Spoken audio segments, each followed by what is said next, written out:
La parte práctica la tenemos más o menos clara, luego nos vamos a subir a hacer fotografía del siglo XIX, pero la parte teórica, pues quería vincular un poco la historia de la fotografía con lo más actual, con la modernidad, ir un poquito de adelante atrás y de atrás hacia adelante, porque ahora mismo, como ya sabéis, como hemos estado comentando un poquito antes con Enar, como que todo es cíclico, ¿no? Todo vuelve. O sea, ahora estamos en plena apogeo digital, pero la gente empieza a hacer otra vez fotografía del siglo XIX. Y todos vosotros, los que sois, entre comillas, nativos digitales, sabéis que tenéis como unas ganas enormes de trabajar con las manos, ¿no? Es una escuela de arte, de artesanía, con lo cual eso es así, ¿no? Pero bueno, gente que conozco que siempre han trabajado con digital, quieren marcharse, quieren hacer cosas que un poco nos diferencien de lo que normalmente estamos haciendo. Cuando nosotros, que somos analógicos, llegó el digital, la manera de diferenciarte, entre comillas, era hacer fotografía digital y ahora va todo como al revés, ¿no? Tenemos que ir para allá. Así que vamos a ir hacia adelante y hacia atrás. ¿Sí? Esta es la que... Perdón.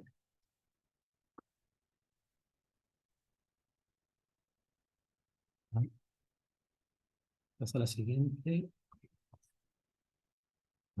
Ahora sí. Lo acabamos de probar y ahora no va. No pasa nada.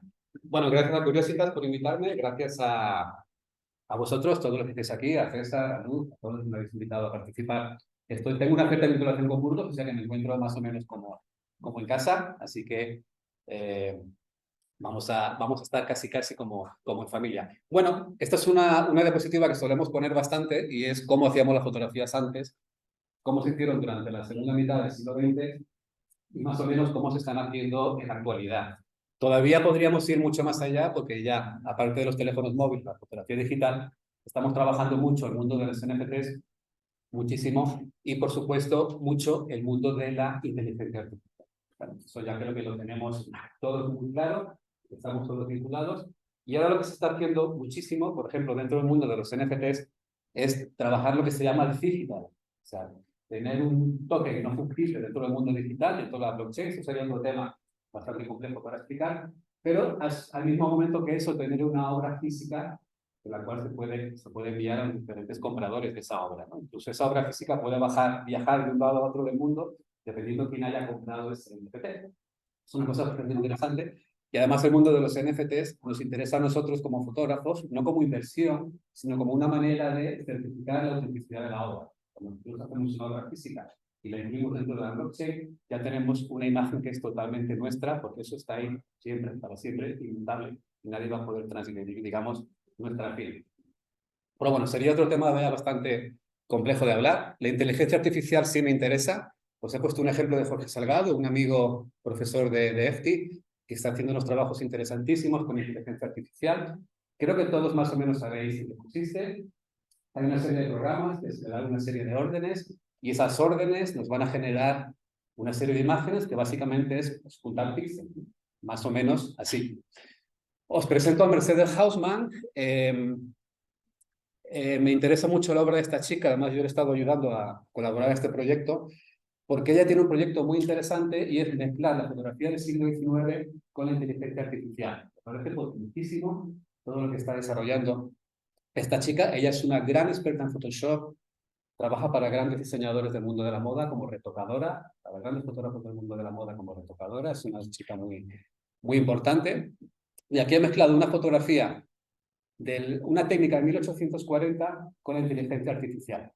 Seguramente muchos de vosotros, si habéis tenido historia de la fotografía, podéis conocer el caso de Hippolyte Bayard, ese fotógrafo maldito que fue uno de los padres creadores de la fotografía, pero sin embargo su patente la tuvieron ahí, la detuvieron en un cajón para promoverla de otros inventores de la fotografía en aquella lucha titánica y de cuchillos y de navajazos que hubo en la historia de la fotografía, que es apasionante realmente, ¿verdad? Estuvo ahí guardada, y él se enfadó tanto con eso que hizo la primera foto fake de la historia. Él se fotografió a sí mismo como ahogado, como si se hubiera suicidado, porque el gobierno francés no le había hecho caso a su patente y había promovido la patente de la guerra para el dinero, etcétera, etcétera. Y hizo esta fotografía y la gente creyó que realmente estaba muerto. Luego, bueno, una polémica, etcétera, etcétera. ¿Qué fue lo que pasó con esto? Es una historia muy apasionante que la podéis investigar. Y luego Mercedes Hausmann lo que ha hecho es decirle al programa de inteligencia artificial, a DALL-E 2, hazme una fotografía con una técnica parecida al 1840 de un hombre ahogado. Hizo muchas propuestas y de repente la inteligencia artificial empezó a sacar diferentes propuestas. Hay muchas más, hay como 20 y pico o 30 y pico, no sé cuántas utilizó.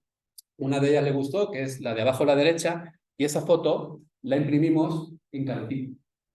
Ya vine a mi estudio, hicimos un calotipo de 1840, que es una técnica muy similar a la que estaba utilizando Hippolyte Bayard para hacer esta imagen, ¿no? Desde luego no tiene nada que ver con el ahogado de Hippolyte Bayard, porque el ahogado de Bayard, digamos, realmente es como ahorcado, no es ahogado en agua. Sin embargo, la propia inteligencia artificial, bueno, pues se hacía ahí ese pequeño lío para demostrarlo, pero bueno, es muy válido, es un proceso muy válido, es una idea conceptual muy interesante. Es una manera muy loca de mezclar lo último del último con los principios del siglo XIX, que son fotos interesantísimas, ¿no? Así que lo podéis investigar. Bueno, esta fue la foto una de ellas, que a mí me gusta mucho, hemos estado hablando, y al final volvemos otra vez a los ciclos, ¿no? Volvemos a trabajar con una placa grande. La placa que ella trajo para hacer el canotipo era una placa impresa en vidrio, porque en aquella época se utilizaba el vidrio, se utilizaba el plástico, y con eso empezamos a hacer los canotipos. Vale, volvemos otra vez al título de la creación. Todo esto lo conocéis, no me voy a detener demasiado, porque ya sabéis que se forma de esta manera. Se empezaron a inventar artilugios portátiles, esta especie de cámara dibujo portátil para hacer imágenes, para dibujar imágenes, sin llegar a estos extremos, que a mí esto me fascina. Yo me quiero encontrar a un tipo por ahí con un cubo de basura en la cabeza, con un estenopo puesto ahí en forma de pupila y que esté mirando a ver qué puede dibujar. Eso me parece totalmente loco, fascinante y me entusiasma. Pero lejos de ahí, de estas anécdotas, podemos encontrar a alguien como Javier Vallordaz, Premio Nacional de Fotografía, que ha utilizado la fotografía estenopeica, que se utilizan muchísimos, para desarrollar sus proyectos personales.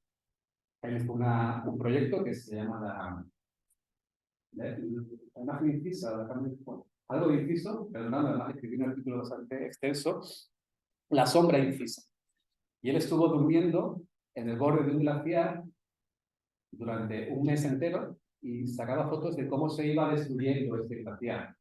Él se creó una tienda de campaña que a la vez era una cámara oscura y él estaba dentro, conoces el concepto de cámara oscura, detrás ponía una placa de 20 por 25 con un negativo en color, delante puso un objetivo de cámara de placas, un 300 milímetros, y con eso él hacía las fotografías. Él dormía dentro de la cámara e interactuaba junto con la imagen dentro de él. O sea que me parece maravilloso, una idea estupenda. Las fotos las veis y, bueno, ahí veis, por ejemplo, algunos esquemas, ¿no? Que tiene él, cómo está durmiendo, cómo en un trípode colocaba la placa para poder enfocar, ¿no? Siempre está desvelado, pero luego lo cambias, puedes ir portaplacas, sacas la imagen y la cámara oscura y todo, y luego lo que hacía era este tipo de montajes. Si ves los montajes realmente, que estuvieron en el Jardín Botánico de Madrid, hace ya algunos años, las fotografías son, entre comillas, fotografías normales, fotografías con mucho desenfoque, porque la cámara de placas tiene mucho desenfoque, pero realmente lo que nos interesa es el proceso. Fotografía contemporánea, como casi todo el arte, se introduce mucho el proceso dentro de la propia obra de arte. Pues hablamos de la metafotografía, todo eso está implicado. Lo mismo que Mercedes Hausmann nos tiene que explicar el proceso del hombre ahogado, porque forma parte implícita de la obra. Tú ves esa fotografía final de ese hombre tirado en el agua y esto es tontería. Pero cuando conoces todo lo que hay detrás, la fotografía o esa obra, esa acción adquiere mucho más valor, ¿no? Si en el caso de Javier, bueno, por supuesto, Javier es un gran genio, para mí es uno de los grandes, tiene su valor. Esto no lo hagáis, por favor, ¿vale? No se os ocurra. Pero bueno, ya sabemos desde hace muchísimo tiempo, se sabe que para hacer una foto necesitamos un elemento mecánico, una caja con un agujero o algo, y una superficie fotosensible, que somos nosotros mismos, fotosensibles. No os voy a meter un rollo de historia de la fotografía porque no viene a caso, pero de verdad que es apasionante. Todo esto lo preparé para un taller que di a los de la Filmoteca Nacional, a los del cine, porque empezábamos de las emulsiones primeras hasta acabar en cine. La verdad es que ¿por qué podemos hacer cine? Es muy, muy bonito todo eso, ¿no? Sin llegar para allá, nos vamos a meter al pictorialismo, que es un poquito lo que nos toca hoy. El pictorialismo realmente es un movimiento de un grupo de artistas que se juntaron para estar en contra de cosas como lo que normalmente suele pasar en los movimientos. ¿Por qué surgió la blockchain y Bitcoin? Por los CryptoPunks. Dijeron, aquí los bancos y los gobiernos por internet nos van a cumplir en el artículo 36.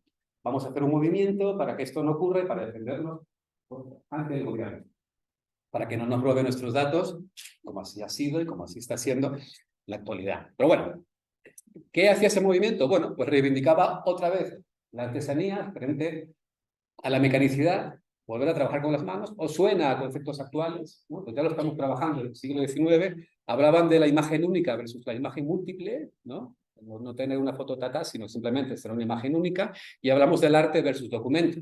La fotografía no es un documento de la realidad, sino es una obra artística, es una representación de la realidad. Y lo voy a intentar hacer con técnicas pictorialistas, porque además el pictorialismo pues, nos interesa porque de alguna manera se intentaba parecer a la pintura. Tenemos cosas tan locas como esta, que a mí me apasionan en aquella época, fotografías de bebés, con las madres sujetando a los bebés, para que salieran en la foto durante los 30 segundos de exposición que tenía que tener el bebé ahí quieto, que esto da un miedo del popó, y se aterra, y los pobrecitos niños todos traumatizados.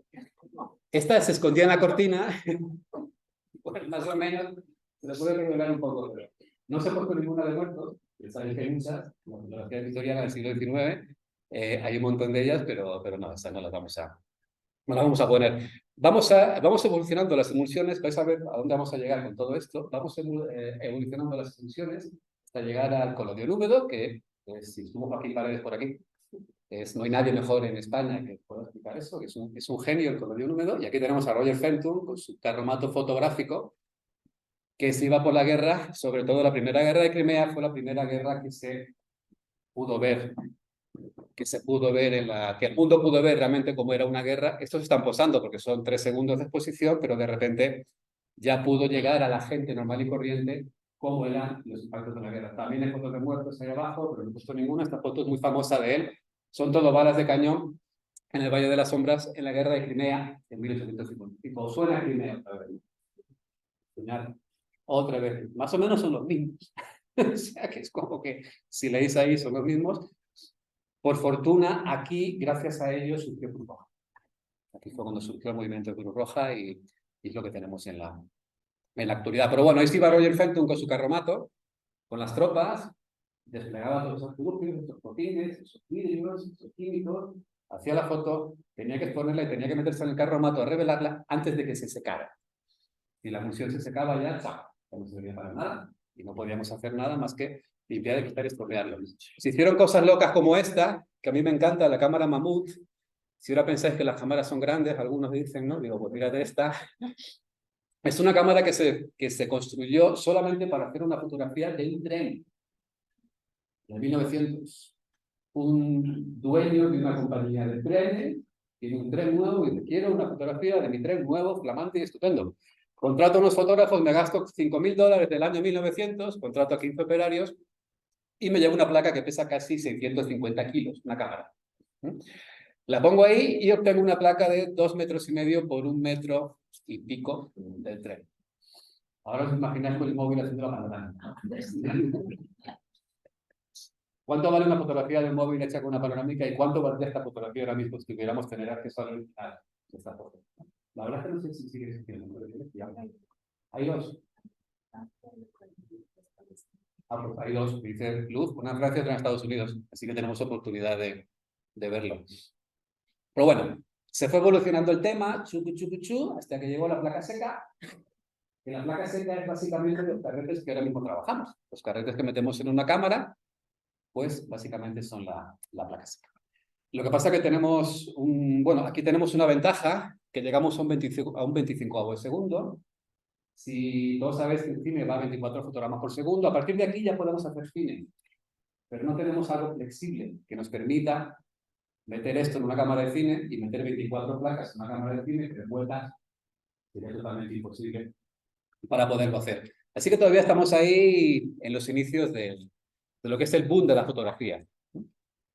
Vale, se empezaron a vender placas secas, se pueden comprar, hay mismo fabricantes que hacen placas, las metes en la cámara de placas de madera, que hacen muy bonito, muy estupendo, y debemos darle las gracias a los elefantes el que podamos tener la fotografía hoy en día. ¿Por qué?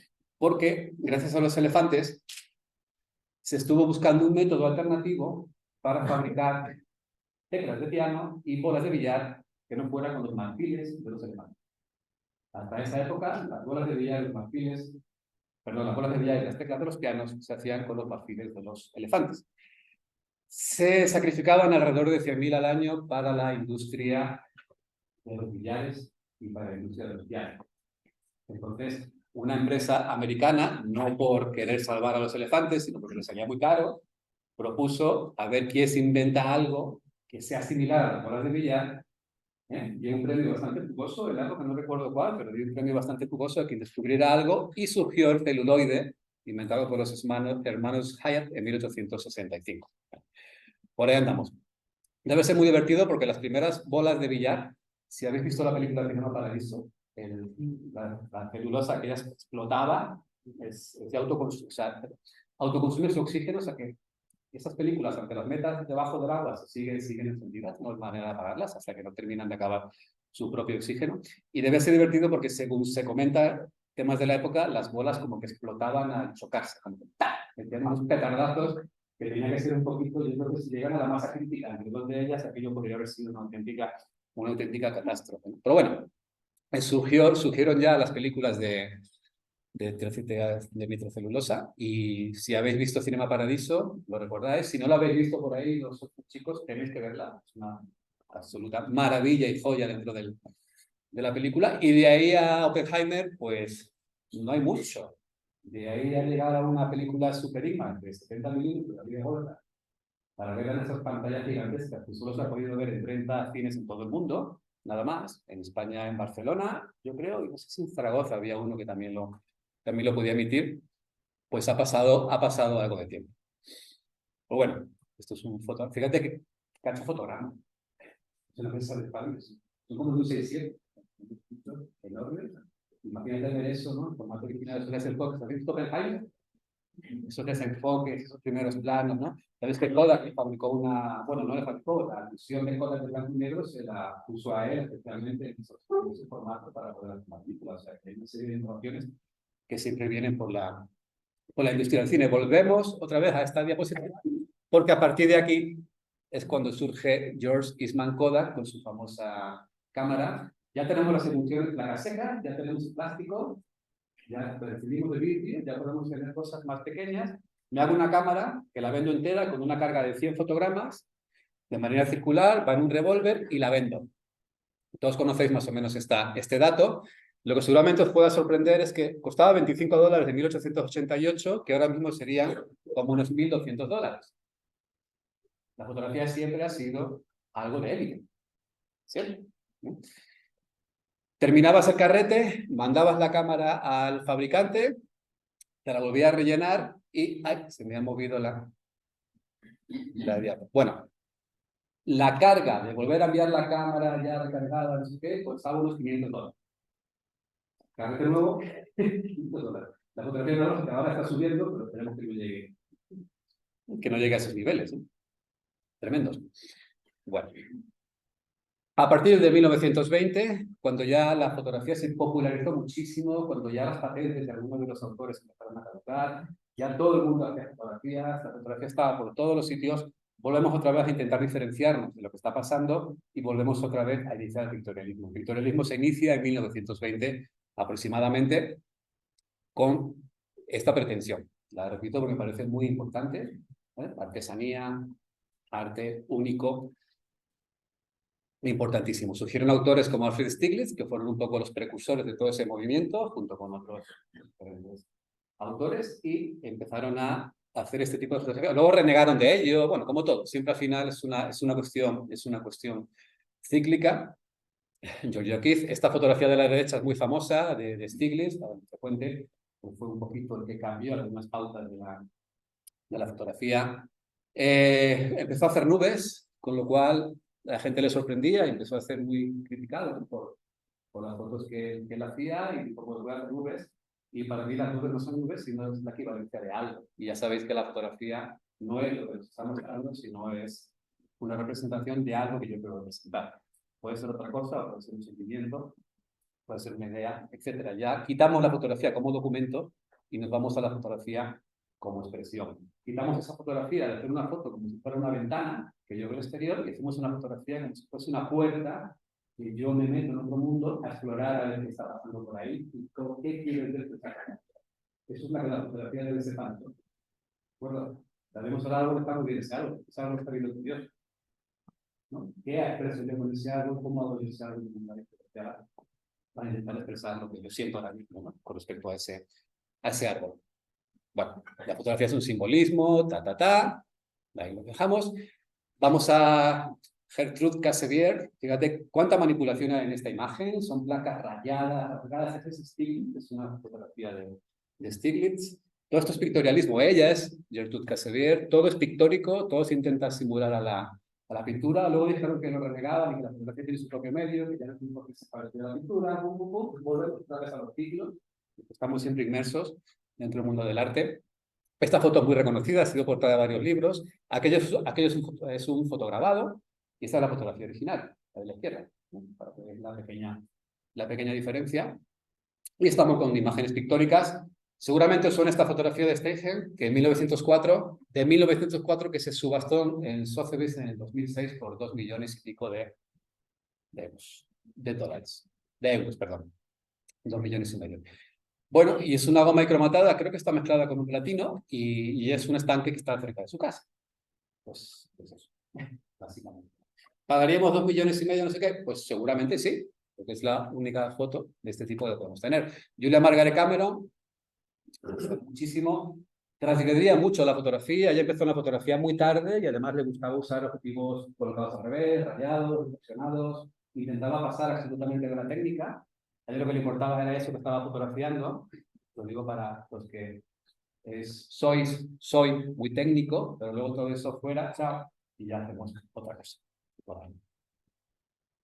Le tengo especial cariño a este hombre, es John Herschel, me falta una L ahí, por cierto, porque él fue el que inventó el concepto negativo positivo, el que creó las geometrías, que es lo que les he dicho por aquí, y el que descubrió el fijador.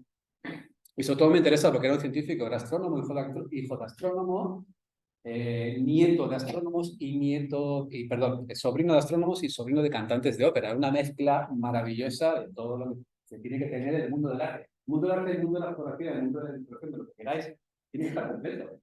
No somos fotógrafos. Somos una mente completa, que sabe de pintura, de arquitectura, de poesía, de literatura, etcétera, que hacemos todo. Ya está, no somos fotógrafos, somos algo mucho más. Debemos ser algo mucho más. El fotógrafo que solo hace fotos, pues solo hace fotos. Va a ser instantáneo, no va a ser nada más. Tenéis que nutriros de todo lo que pueda estar ocurriendo por ahí. Lewis Carroll era cura, era matemático, un experto de estadística y cosas de estas, y bueno, y escribió Alicia en el País de las Maravillas. Pero al final es gente, los primeros Photoshop de la época, todo esto es tremendamente pictorialista. La goma micromatada se fueron inventando técnicas durante muchísimos años. No es que en 1840 ya se dejase la fotografía ahí como marrón y tal, pero estamos aquí, sino que en todos los 19 se empezaron a inventar siguientes técnicas fotográficas, depende de los diferentes autores.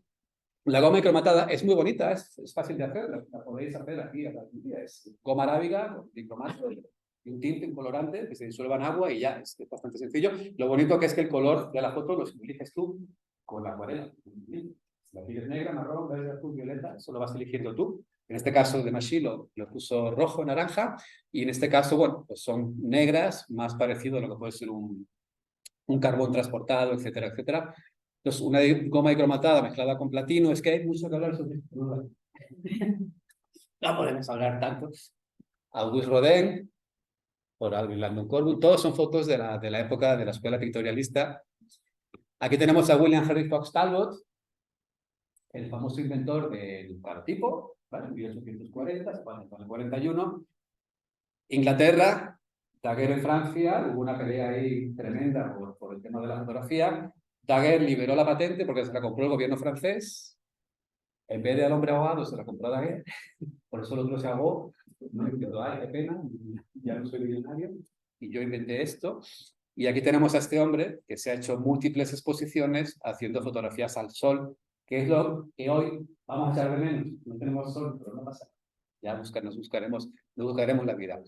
Y bueno, tuvo menos éxito el calotipo, porque él cerró la patente y cualquiera que quisiera hacer cartipos tiene que desembolsar esa pequeña cantidad que equivaldría a 38.000 euros anuales actuales en la época.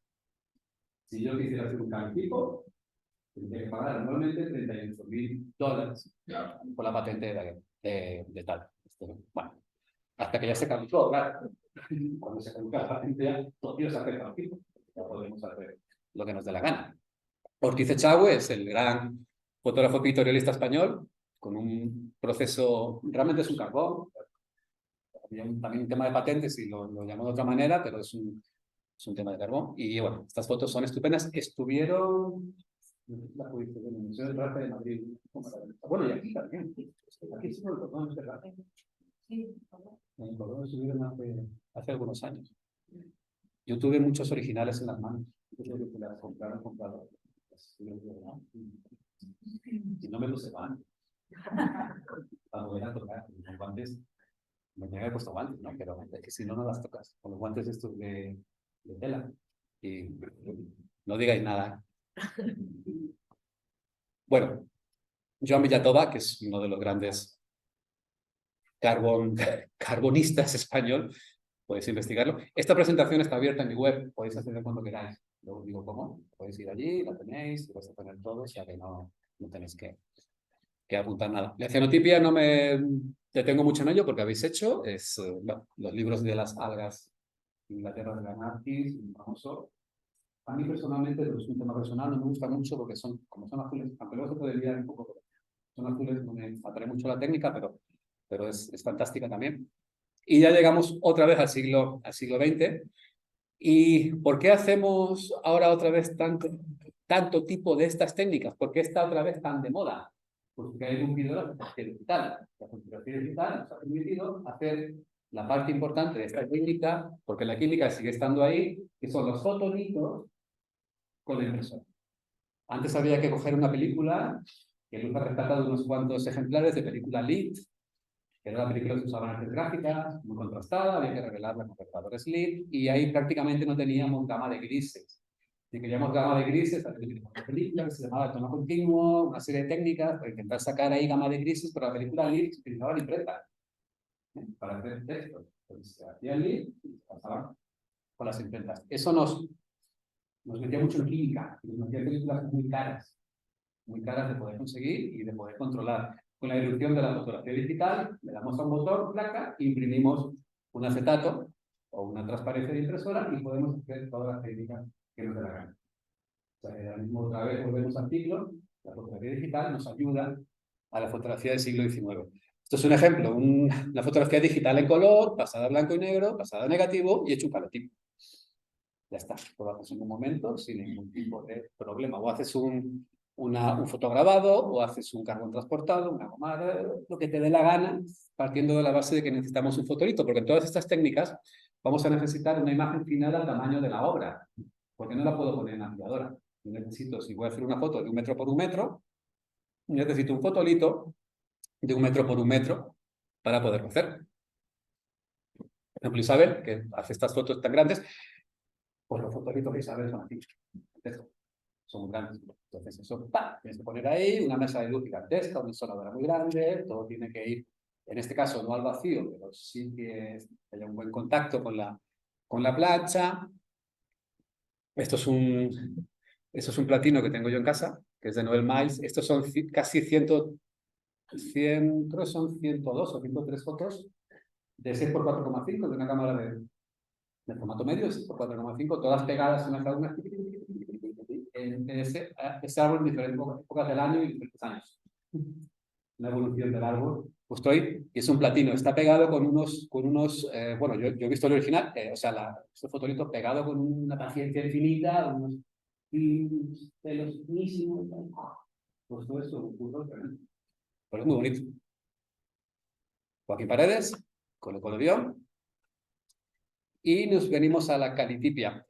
Lo que vamos a hacer realmente no sería una calitipia, es más bien una ropa. Y hay una ligera diferencia, pero la calitipia, que es más neutra de color, lleva otro compuesto que es oxalato, que es un poco más compleja, más rollo, y el resultado que vamos a obtener directamente con el marrón Van Dyck va a ser similar. Pero vamos a ir directamente al marrón Van Dyck. ¿Qué es lo que vamos a hacer? Es hasta al revés. ¿O no? No se sabe. Bueno, estos son Bandic y, bueno, esto más o menos es lo que vamos a hacer. Vamos a preparar la emulsión, chucuchú, la vamos a poner en el papel, la vamos a insolar con rayos ultravioleta y queda más o menos con ese marrón. Luego la vamos a fijar y la vamos a lavar y se queda con un acabado marrón más o menos como aquel. Vamos a hacer el original que está arriba. ¿Vale? Así que, bueno, esto es lo que haremos. Necesitamos una imagen invertida, porque te tenemos que invertir para que esté en contacto luego con el fotolito. Si yo saco una señal a al revés, se va a notar. La invertimos de la derecha, ¿no? Volteo horizontal. La paso a negativo. Me voy a escala de grises. Bueno, se he puesto aquí porque digo, bueno, para no sentarme luego en el ordenador, que es un rollo, todos ahí juntos, pues lo muestro aquí muy fácil. Ya lo habéis hecho, porque ya habéis hecho los fotolitos. Están estupendos, los he visto arriba. Muchas gracias. Están fenomenal. Eso lo pasamos a negativo, le aumentamos un poquito el contraste, porque es una técnica que necesita un poquito más de contraste, no está tan fina como puede ser el platino, y luego pues ya está, lo pasamos y listo. Os voy a dejar también el acceso al libro de Cristina Felic, donde están todas estas técnicas, que es este de aquí, que es una traducción literal de The Keeper of Light, que es el otro libro de la derecha, que es el manual americano, donde vienen todas las técnicas del siglo XIX, prácticamente todas. No sé si lo tenéis. ¿Lo tenéis? El PDF. Pero si no os lo dejaba, tengo original. Ahí viene todo y bueno, lo que ha hecho Cristina es traducirlo, etcétera, etcétera.